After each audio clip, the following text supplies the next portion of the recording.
கடந்த மாதம் 10ஆம் தேதி நெடுந்தீவு கடற்பரப்பிற்கு அண்மையில் அத்துமீறி மீன்பிடியில் ஈடுபட்ட குற்றச்சாட்டில் கடற்படையினரால் கைது செய்யப்பட்ட இந்திய மீனவர்கள் 23 பேரும் நிபந்தனையுடன் விடுதலை செய்யப்பட்டுள்ளனர். 23 பேரும் இன்று யாழ் ஊர்காவல்துறை நீதவான் நீதிமன்றில் சிறைச்சாலை அதிகாரிகளினால் நீதவான் நளின சுபாஸ்கரன் முன்னிலையில் முற்படுத்தப்பட்டனர். வழக்கினை ஆராய்ந்த நீதவான் இந்திய மீனவர்கள் 23 பேருக்கும் 6 வருடங்களுக்கு ஒத்திவைக்கப்பட்டு 2 வருடங்கள் சிறை தண்டனை வழங்கி தீர்ப்பளித்தார்.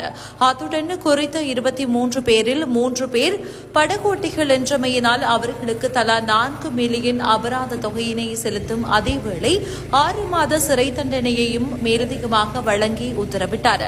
அபராத தொகையை செலுத்த தவறின் 6 மாதங்கள் சிறை தண்டனைக்கு மேலதிகமாக 3 மாத சிறை தண்டனை அனுபவிக்க வேண்டும் எனவும் தீர்ப்பளிக்கப்பட்டது.